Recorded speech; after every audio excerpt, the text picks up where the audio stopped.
بسم اللہ الرحمن الرحیم۔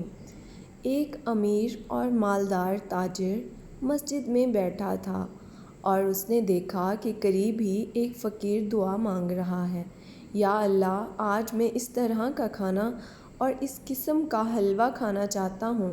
تاجر نے یہ سن کر بدگمانی کرتے ہوئے کہا کہ اگر یہ مجھ سے کہتا تو میں اسے ضرور کھلاتا، مگر یہ بہانے سے مجھے سنا رہا ہے تاکہ میں سن کر اسے کھلا دوں، واللہ میں تو اسے نہیں کھلاؤں گا۔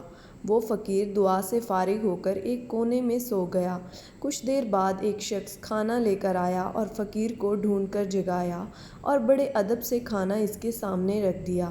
فقیر نے اس میں سے کچھ کھایا اور بقیہ واپس کر دیا۔ تاجر نے دیکھا تو حیران رہ گیا کہ یہ تو وہی کھانے ہیں جن کے لیے فقیر نے دعا کی تھی۔ تاجر نے کھانا لانے والے کو اللہ تعالیٰ کا واسطہ دے کر پوچھا کہ کیا تم اس فقیر کو پہلے سے جانتے ہو؟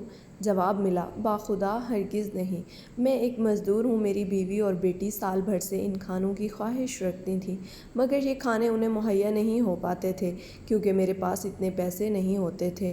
آج مجھے مزدوری میں 1 مسکال یعنی 4.5 ماشے سونا ملا تو میں نے اس سے گوشت وغیرہ اور دوسری چیزیں خریدیں اور گھر لے آیا۔ میری بیوی کھانا پکانے میں مصروف ہو گئیں تو اسی دوران میری آنکھ لگ گئی۔ میری آنکھیں تو کیا سوئیں، قسمت جاگ اٹھی۔ میرے خواب میں حضور صلی اللہ علیہ وآلہ وسلم تشریف لائے اور فرمایا، آج تمہارے علاقے میں اللہ کا ایک ولی آیا ہوا ہے، اس کا قیام مسجد میں ہے۔ جو کھانے تم نے اپنی بیوی بچوں کے لیے تیار کروائے ہیں، ان کھانوں کی اسے بھی خواہش ہے، اس کے پاس لے جاؤ، وہ اپنی خواہش کے مطابق کھا کر واپس کر دے گا۔ بقیہ کھانے میں اللہ تعالیٰ تیرے لیے برکت عطا فرمائے گا اور میں تیرے لیے جنت کی ضمانت دیتا ہوں۔ نیند سے اٹھا تو میری خوشی کا کوئی ٹھکانہ نہ تھا۔ میں نے فوراً حضور اکرم صلی اللہ علیہ وآلہ وسلم کے حکم کی تعمیل کی جس کو تم نے بھی دیکھا۔ تاجر کہنے لگا کہ میں نے اس فقیر کو انہی کھانوں کے لیے دعا مانگتے سنا تھا، تم نے ان کھانوں پر کتنی رقم خرچ کی؟ اس شخص نے جواب دیا کہ میں نے ان کھانوں پر مسکال بھر سونا خرچ کیا ہے۔ اس تاجر نے اسے پیشکش کی کہ کیا ایسا ہو سکتا ہے کہ مجھ سے 10 مسکال سونے لے لو اور اس نیکی میں مجھے 1 قیرات کا حصہ دار بنا لو۔ اس شخص نے کہا کہ یہ ناممکن ہے۔ تاجر نے پھر کہا کہ اچھا، میں تجھے 20 مسکال سونا دے دیتا ہوں۔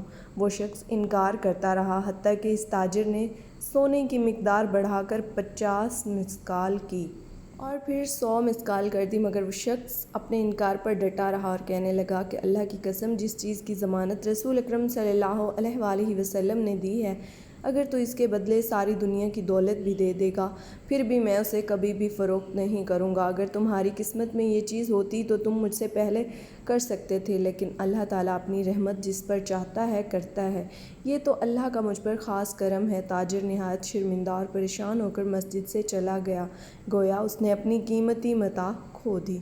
ناظرین، غریبوں، مسکینوں اور یتیموں کو کھانا کھلانا اور ان کے سر پر ہاتھ رکھنا ایک ایسا عمل ہے جو اللہ اور اس کے رسول صلی اللہ علیہ وآلہ وسلم کو بے حد پسند ہے۔